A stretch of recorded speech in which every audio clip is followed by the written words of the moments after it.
In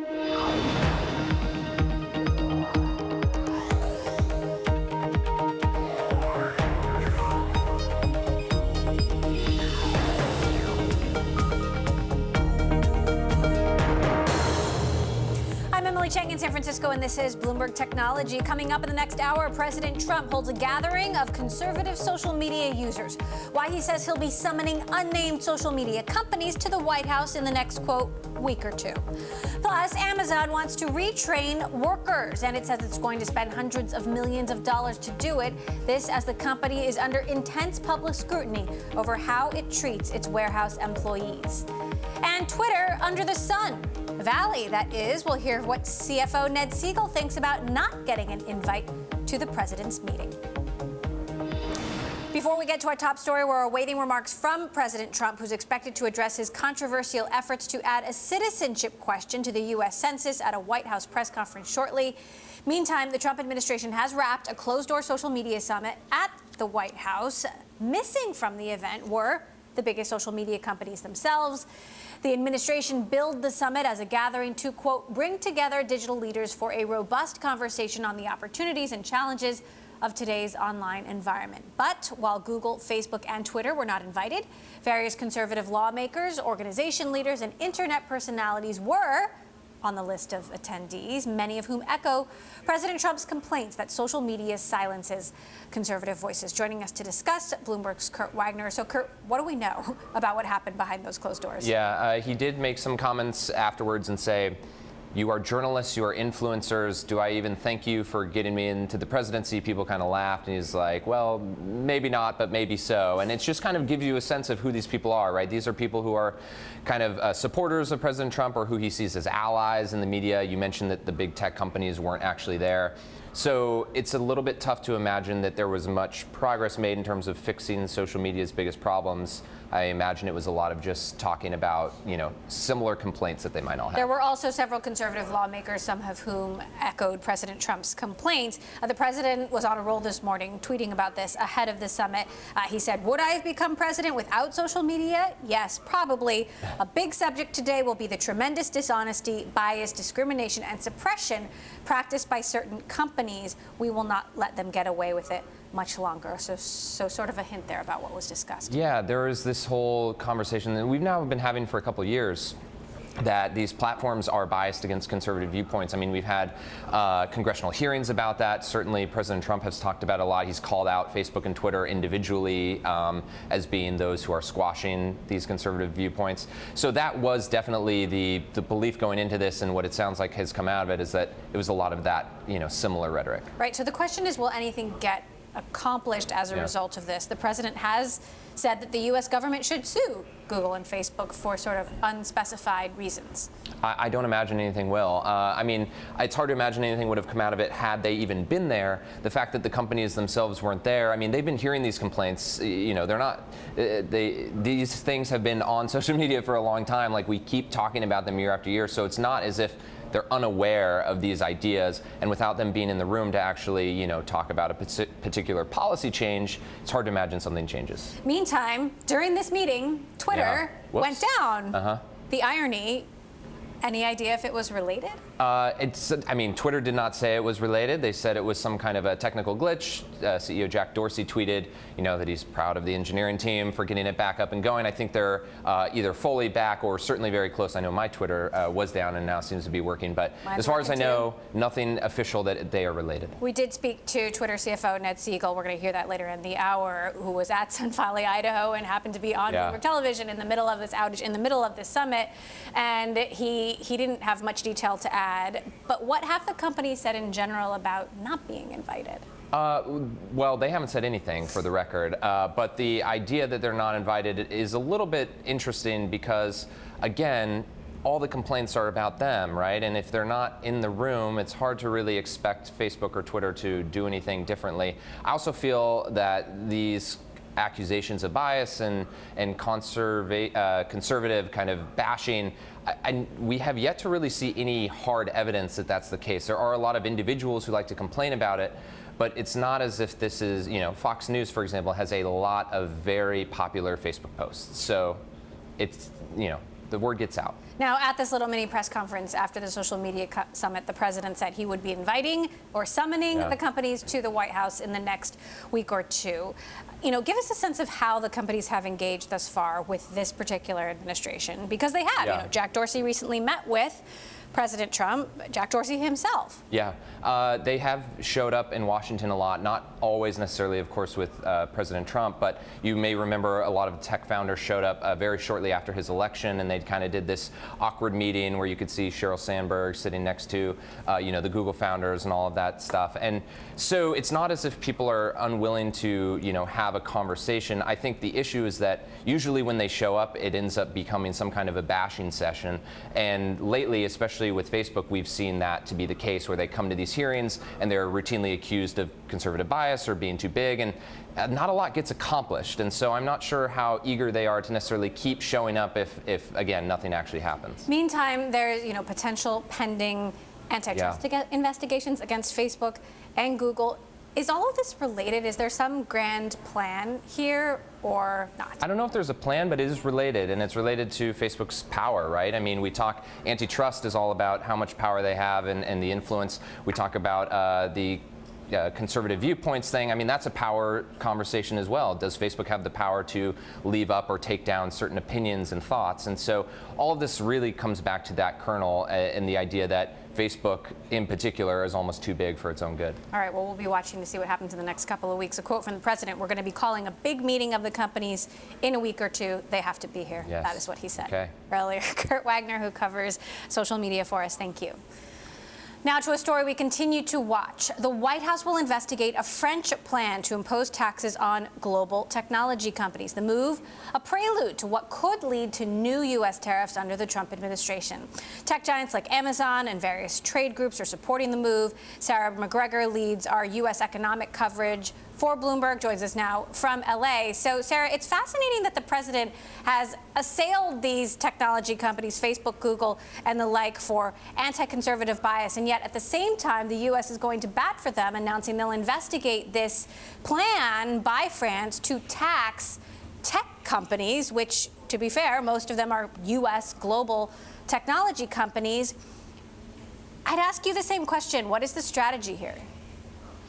So this is really part of a wider push by the Trump administration to level the playing field for U.S. companies. In this case, of course, it does affect, as you just said, the Facebooks and the Googles and the Amazons, pretty big players who you think could sort of fend for themselves and appeal for their own interests. But in this case, the Trump administration really sees this as a bugbear, as something that they don't want happening, and they're using this 301 investigation power that they use to slap tariffs on Chinese goods over intellectual property practices. And again, it's interesting that this is sort of in the same vein. It's, you know, the IP investigation was one that was supposed to also protect companies like Amazon and Apple and Google.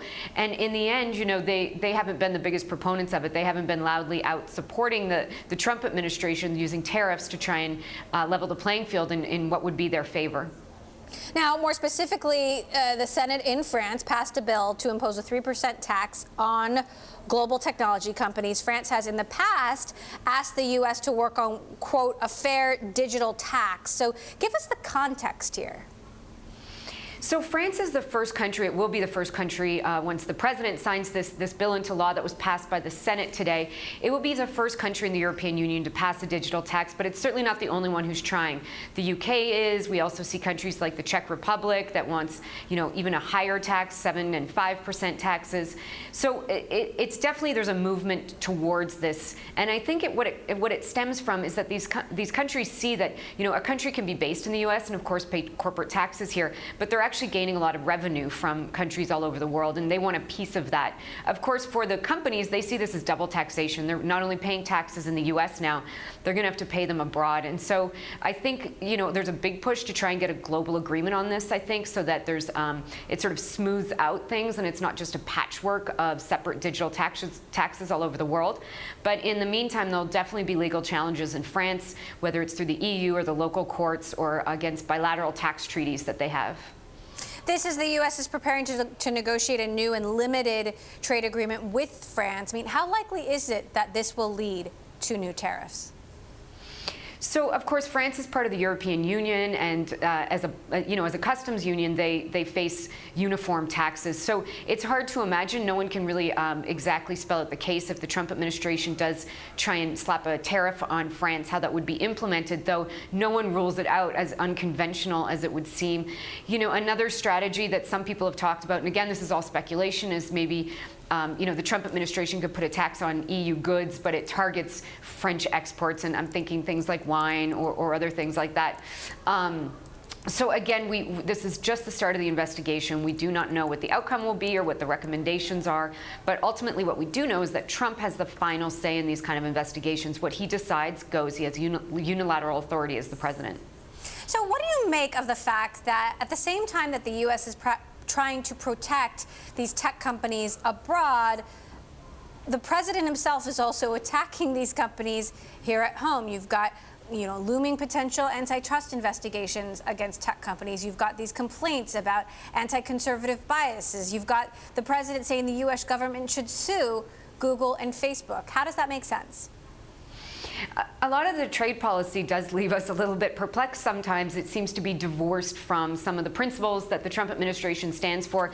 And, like you just mentioned, in other areas, national security, the Trump administration would say a company like Huawei is a national security threat, crack down on it in a trade-related aspect, and then of course we see it even ease this export ban on Huawei. So you kind of see on one hand, they're taking actions, and on the other they have totally ulterior concerns, and so it's sort of hard sometimes to imagine what the next play is. And I think that this digital tax took everyone by surprise. We don't know if the tech companies were given that much warning, but from what we understand, this was something that sort of took everyone by surprise in the morning on Wednesday, and it was announced by the afternoon. All right, well, we're continuing to follow the developments from this social media summit at the White House in particular. Sarah McGregor, who covers trade for us. Sarah, thank you for your update. Coming up, changing how Musk talks Tesla. Top investor James Anderson says Elon Musk should change how he talks about the company in public. That's next. And if you like Bloomberg News, check us out on the radio, listen on the Bloomberg app, Bloomberg.com, and in the U.S. on SiriusXM. This is Bloomberg.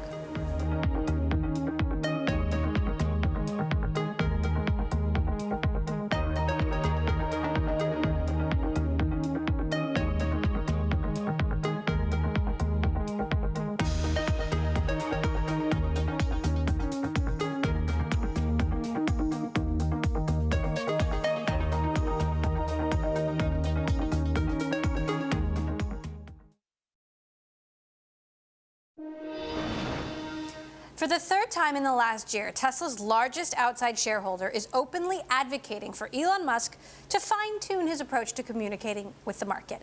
Bloomberg's Ed Hammond caught up with Bailey Gifford partner James Anderson in Sun Valley, Idaho, and asked him for his thoughts on Tesla's new board and chair.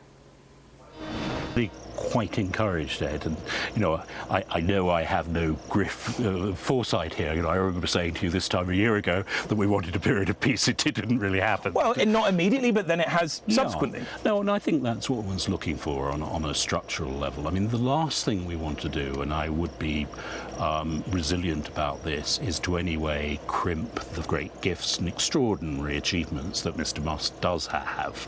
But I think there are ways of communicating with the outside world and the market that are more fruitful, shall we say.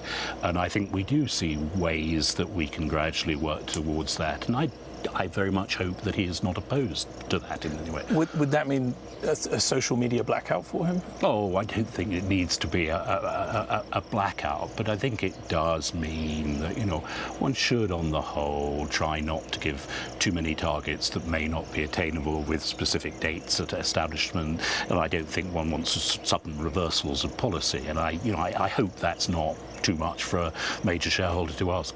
Such as robo-taxis. I think that's a fair comment, yes. That was James Anderson of Bailey Gifford, and I want to bring in our Bloomberg Autos reporter, Craig Trudell, for more. Craig, how unusual is it for the largest outside shareholder to essentially criticize Elon Musk in such a way? Well, as you pointed out when you introduce James, he's done this 3 times now in a year, and you heard him kind of reference in his chat with Ed that it was at this conference a year ago that he used the phrase peace and execution as something that he would like to see out of Tesla, and this was just after Elon had made headlines for calling the cave diver in Thailand a pedophile, and after going after analysts on an earnings call. The execution part, to Elon's credit, Tesla did sort of manage that. They had a great second half of last year and got the Model 3 going, but they didn't have peace, as we'll all remember. It was just a few weeks later that Elon tweeted that he was considering taking Tesla private at $4.20 a share. And unpacking what he said to Ed yesterday, I mean, he talked about setting these potentially unrealistic targets and setting precise sort of deadlines for them. He very much has done that. Elon has with regard to robo-taxis, and talked about the idea that there will be 1 million self-driving Teslas on the road by next year. And he's also had these sudden shifts in approaches to policy at Tesla. Maybe most notably the retail approach recently, when he said, sort of suddenly said, we're going to close almost all of our stores, and within the matter of literally 10 days, he reversed course in that regard, and really sort of unsettled a lot of people in the process. Well, and on that note, now attempting rehiring because that attempt to close the vast majority of the stores didn't work. Yeah, and he's also, I think, not necessarily won over. You and I both know he has a lot of fans on Twitter, but a lot of people are not huge fans of the fact that Tesla is constantly sort of shifting the prices of their cars, reworking how they're packaging autopilot. And he's also sort of ticked off some of his sort of true believers by making a lot of those sudden changes. So it is unusual, I think, for a major shareholder to sort of openly talk in this way.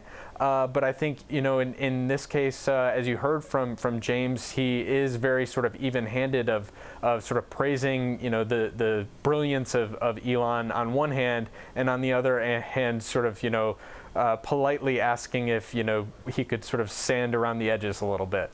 So let's talk about the execution part then. How close is Tesla to hitting its goals on production and delivery so far this year?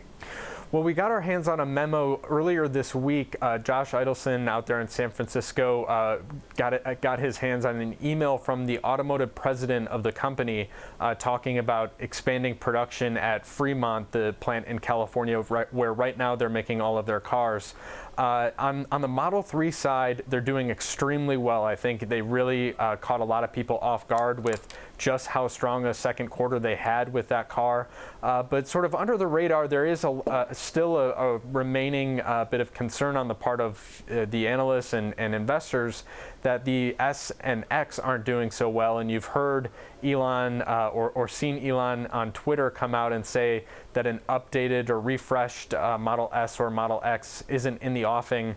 There's been a lot of sort of rumors and speculation of maybe there is a redesign coming for those models. They've been out for years now, and it's sort of customary in the auto industry to see a refresh or a nose job on a car to get people sort of reinterested in it. And there's maybe been a bit of concern about, maybe the Model 3, because it's cheaper, has been sort of cannibalizing demand for those higher margin vehicles. And until Elon's able to sort of have a little bit of both and be a little bit more balanced in that regard, there's some real concern about whether or not they're going to be able to execute from a profitability perspective. Well, that was my next question. What about profitability and his plans to potentially raise more money? So I think we did see them go to the markets to do an equity and debt deal within the last couple months. So that maybe sort of puts that need off for the time being. But there is a real sort of open question of, despite the fact that they did just have a second quarter where they broke their deliveries record, Whether or not they were able to do that sort of at the expense of profit, Tesla has talked about the idea that they think that they can, get back to being profitable, but they did sort of rule out that they would be able to do that in the second quarter. And there's some real questions of whether they'll be able to pull that off, especially as the incentives here in the U.S. Continue to taper off at the federal level. It's now less than $2,000 that you're eligible for when you buy a Tesla. So that's just going to make things all the more difficult when, a year ago we were talking about a $7,500 federal tax credit that was helping drive demand. All right, Bloomberg's Craig Trudell on the Tesla trail for us. Craig, thank you so much. Coming up, shares of T-Mobile and Sprint were under pressure Thursday. We're going to tell you why next. And Bloomberg Tech is live streaming on Twitter. Check us out at Technology, and be sure to follow our global breaking news network, TikTok, on Twitter. This is Bloomberg.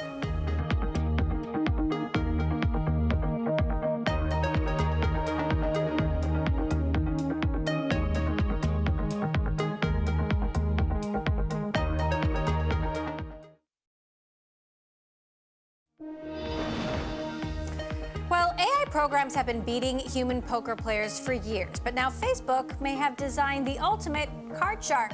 The social network has built a new program in conjunction with Carnegie Mellon University that beat 5 pro players in the Texas Hold'em tournament. After 10,000 hands, the AI, named Pluribus, averaged $1,000 in winnings per hour. Facebook called that a, quote, decisive margin of victory. Sprint shares tumbled after the Wall Street Journal reported that talks over its merger with T-Mobile have slowed. According to the Journal, that deal will once again push past another deadline, July 29th, before closing. This would be the second extension to close a deal that was announced more than a year ago. One issue slowing the negotiations is who would own or later buy the part of the new Dish Wireless network. And the Switch is now even more portable. Nintendo is launching a smaller, cheaper version of its handheld gaming console called the Switch Lite. It'll be released September 20th and cost $200. That is $100 less than the original. Nintendo sold 17 million Switch consoles last year. Coming up, moving up the corporate ladder, Amazon spending $700 million to retrain its workers as the company faces major public scrutiny over how it treats them. And a reminder, we're continuing to wait for remarks from President Trump, who's expected to address his controversial efforts to add a citizenship question to the U.S. Census at a White House press conference shortly. You're looking at a photo of the Rose Garden there, a shot of the Rose Garden there. We will bring you those remarks as we have them. This is Bloomberg.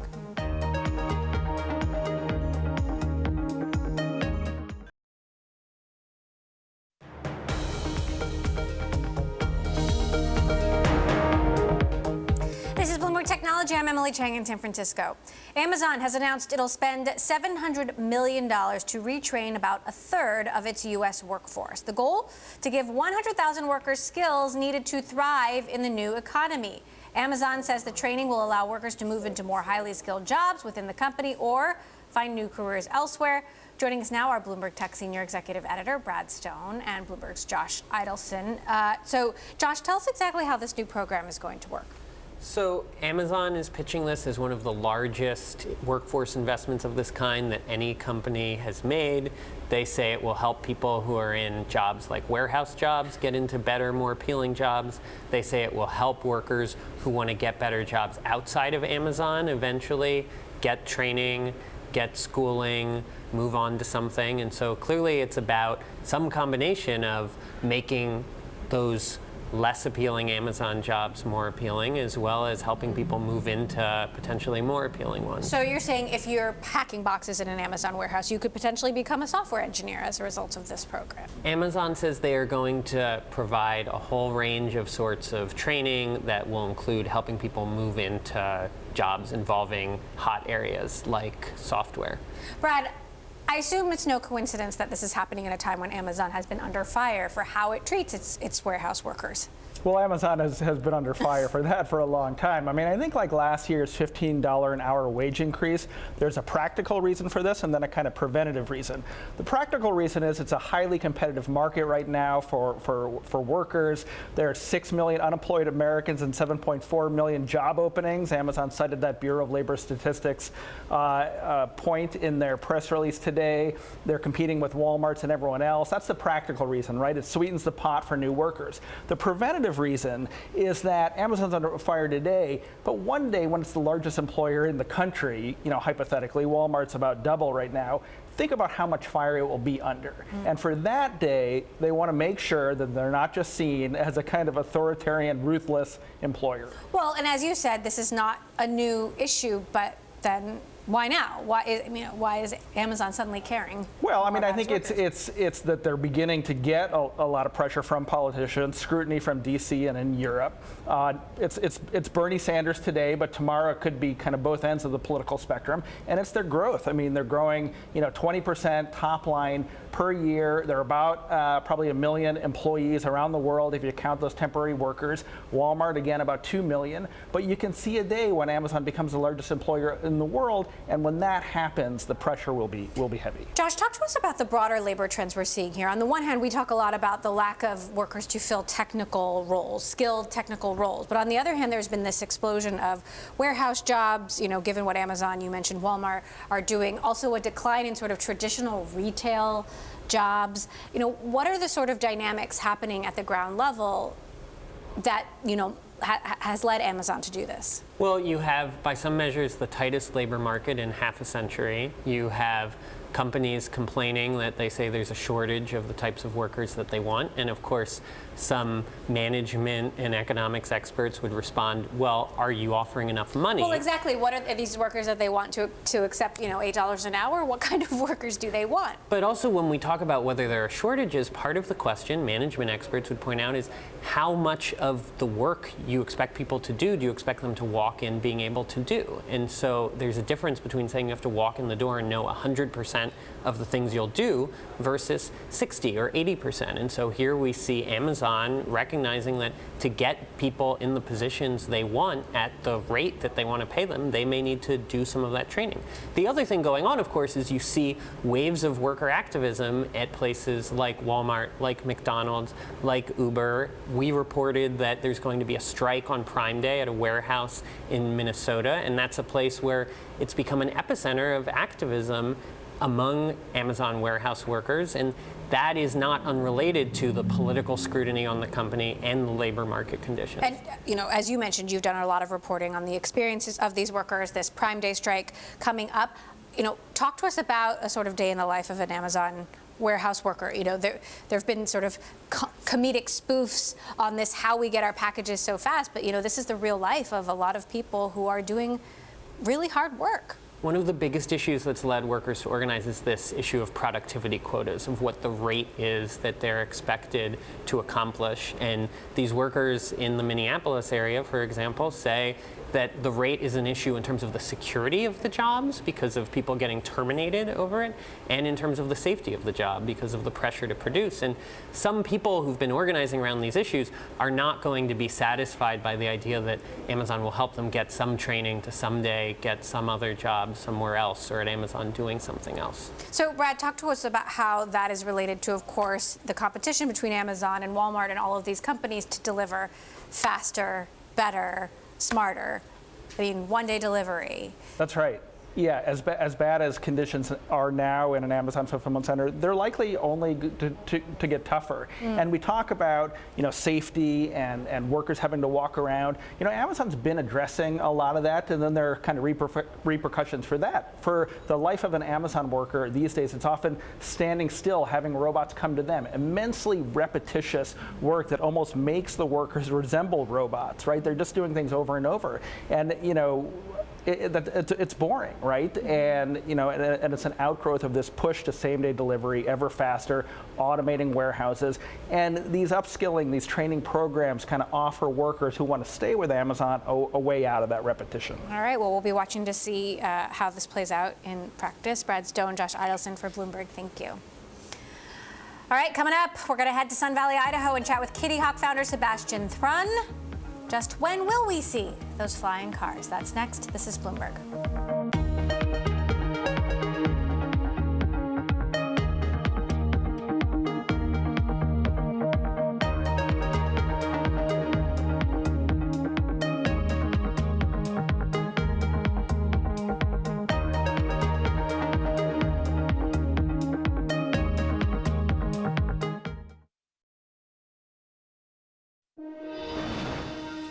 Now, top media, tech, and business moguls have converged in scenic Idaho for a meeting of the minds at the annual Allen & Company conference. Bloomberg's Paul Sweeney caught up with Sebastian Thrun, founder of Udacity and Kitty Hawk, to talk about his efforts to build flying cars and democratize education. Take a listen. The way to think about it is as more like a gravity shield. Suppose you had a gravity shield and you could lift yourself up, say, 400 feet up in the air. Okay? So suppose that worked. What would you do? Well, you go on a straight line to work and on a straight line back home. And maybe you do this at 150 miles per hour, which means you can go from, say, downtown Manhattan to New Jersey in 1 minute on 5 cents of energy. You can go from DC, right, to Dallas Airport in like 8 minutes. Repeatable, reliable, no traffic ever. That's the vision. Okay, and this is also an electric vehicle, so no carbon emissions, correct? Well, electric vehicles do have carbon emissions just somewhere else because most of electricity is coal-based. It's kind of a bit of a lie. But yes, they're electric. They look a bit like drones. Drones meet aircraft. It's almost you put a drone and a fixed-wing aircraft into a room for a few hours and see what children emerge. And they're electric partially because electricity is pervasive. It's everywhere, so we don't have to go far to get it. But it's also very quiet, turns out. Ah, very good. And it's very safe. So what do you envision the applications for this? Is this a personal product? Is this a air taxi type of thing? The best is obviously air taxi, right? So the next generation of Uber or Lyft should really get you in the air. And you should enjoy, as a passenger of this air taxi system, not just much faster transportation, but also much safer transportation. So you lose about 1 million people in traffic accidents worldwide every year, mostly because of driver distraction, and they hit something. But when you're up in the air, there's many fewer things to hit. There's no bicycles, there's no pesky But there's other children. Aircraft, presumably. So I would think the FAA would have a view as to this. What has your discussions been with them? So we have a very, very great relationship with the FAA. They're very constructively thinking about it. They understand it's coming. We understand it's coming. And the good thing, there are solutions. The sky is massive, right? So people often say, what if all the cars are in the sky? Just think this through for a second. On the ground, we have these one-dimensional things called roads, and if 2 cars go this way, one has to stop, right? In the air, we just separate like this. So there's so much more real estate. You can make a new highway 1 layer higher by just a software change. Right. So there's no pavement needed. Sebastian Thrun in Sun Valley. That's it for this edition of Bloomberg Technology. We will see you back here tomorrow. This is Bloomberg.